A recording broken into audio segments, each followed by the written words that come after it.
सत्याग्रह और असहयोग आंदोलन 6 दिसंबर 2016 से अंबेडकर भवन नई दिल्ली इंडिया। सार्वजनिक रूप से पुराने नोटों को साहसपूर्ण प्रदर्शित करके तानाशाही डर को विनाश करें। जैसे लोग आज भी हमारे बीच में हैं, ये बहुत बड़ी बात है। धरने पर अब भी बैठे हैं मौनी बाबा। अच्छा, मौन रख रखा है, क्या बात है? तो मौन रख रखा है तो कैसे पूछेंगे इनसे भैया, यही बोल देते हैं। पिछले 10 सालों से मौन रखने वाले मौनी बाबा जंतर मंत्र पर धरने पर बैठे हैं। 19 मई 2014 तब से बैठे हैं। क्या बात है?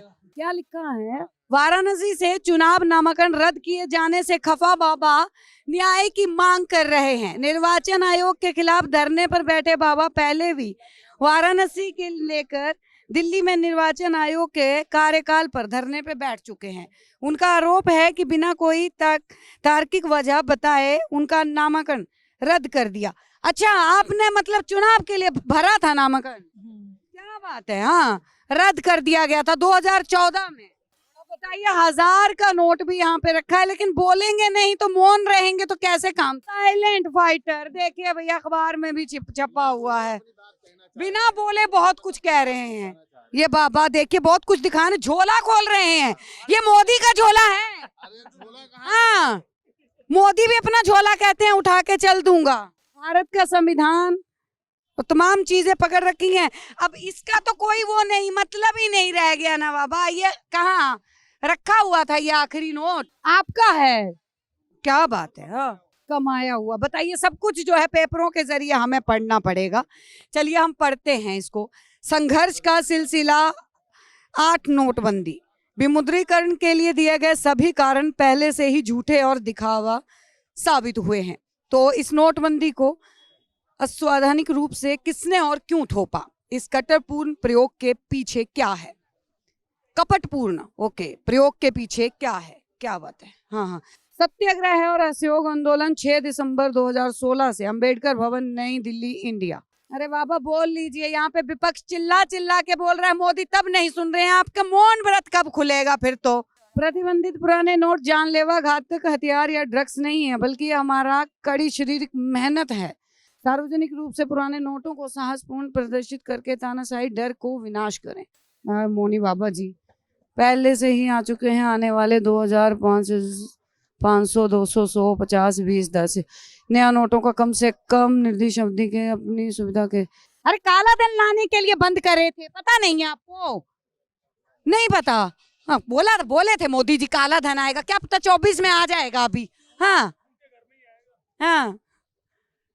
खुद आम सरकार के पास जाकर हमारा पुराने नोटों बदलने के बजाय सरकार पर दबाव बनाना है कि सरकार हमारा पास आकर बदले, मुआवजे का दावा करे।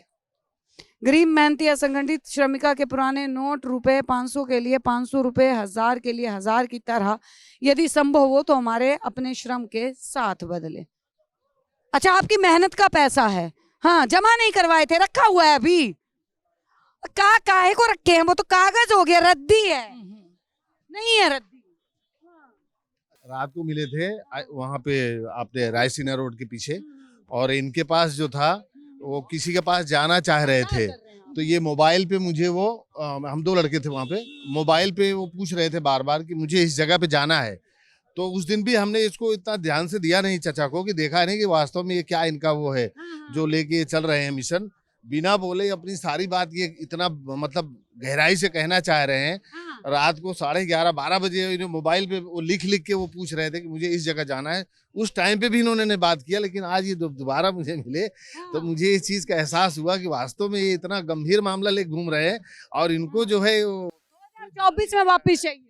इतना बड़ा इनका 1000 और 500 का पुराना नोट बात अपने आप में इस दौर के अंदर, और ये मैसेज को ले जाना और बिना बोले अपनी बात को रखना और इस तरह से संघर्ष करना है। सरकार सुनेगी नहीं, ऐसे तो नहीं लग रहा है। और जब सुनना ही होता तो विपक्ष की आवाज ही जो उठाने वाली है, जो लोगों तक आवाम में बात पहुंचती है, तो जो दुनिया उसको समझे, देश देखे। और जब उनको ही हटा दिया गया तो इनकी आवाज उठाएगा कौन वहां पे? अभी हालात तो ऐसी है, तब इनकी कौन सुनेगा? जब सांसदों की नहीं सुन रहा है, सस्पेंड हो चुके हैं ऑलरेडी, और एक भी नहीं बचे हैं। पहले तो थोड़े बच जाते थे कि भाई चलो 2-4 सस्पेंड होते थे।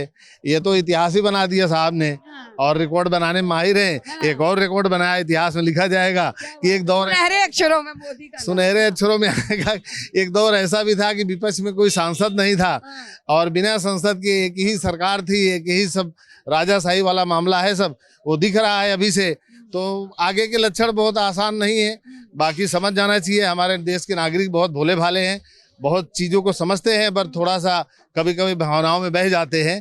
तो मैं आपके माध्यम से ये कहना चाहता हूँ, ये चचा का जो इतना बड़ा गंभीर और इस तरह से संघर्ष कर रहे हैं अकेले, ऐसे बहुत सारे इशू हैं आवाम के, उसको सबको समझना चाहिए और इस संघर्ष में सबको हिस्सा लेके आगे बढ़ के, और ये हमारे देश की संस्कृति को, हमारे संविधान को और हमारे देश की खूबसूरती को बचाने में, बनाने में सबका, सभी देशवासियों का भरपूर सहयोग चाहिए। और ये होना चाहिए। हमारे देश की यही खुशनसीबी है कि हम, आप जैसे चचा जैसे लोग आज भी हमारे बीच में हैं। ये बहुत बड़ी बात है। अगर आपकी ये बात मान लेते हैं मोदी जी, तो बोलने लगेंगे, बोलने लग जाएंगे, कुछ और निकालेंगे पिटारे में से। चलिए देख लेते हैं क्या निकलता है, क्योंकि थैला बहुत बड़ा लिए हैं, झोला। पार्लियामेंट, अच्छा, वहां पे जाके बोलेंगे। क्या बात है, पार्लियामेंट में जाके बोलेंगे भैया, ऐसे नहीं है, ऐसे कहीं नहीं बोलेंगे। हाँ, वहां पे जाके क्या बोलेंगे सबसे पहले? अच्छा, ये बता दीजिए जरा। भीमराव अम्बेडकर की जय, संविधान की जय। संविधान तो देखिए, मौन रह के भी बहुत सारी जो है वो बातें कही जा सकती हैं, जो कि बखूबी ये ताऊ जो है वो दिखा रहे हैं। हाँ हाँ हाँ, नरेंद्र मोदी जी बोला मैं महिलाओं की देखभाल करता चुपचाप, तो आज महिला लड़की को मारा क्यों यहाँ पे? तो यहाँ जब मारा है तो उसके लिए समाज सब जानता है, और समाज उसी में से डीसीपी, एसीपी, कमिश्नर है, उनकी नौकरी बरकरार करो। जो पुलिस वाला मारा है लड़की को, औरत को, यहाँ मीटिंग में क्यों ऐसा करता है? तो देखिए, अब 2024 के लोकसभा चुनाव बहुत नजदीक हैं, और उसी बीच जो है तमाम जो है पक्ष और विपक्ष की तनातनी जो है वो देखने को मिल रही है। देखना दिलचस्प होगा, बने रहिए हमारे साथ, देखते रहिए सौगंध टीवी। आप देख रहे हैं सौगंध टीवी, सौगंध वतन की।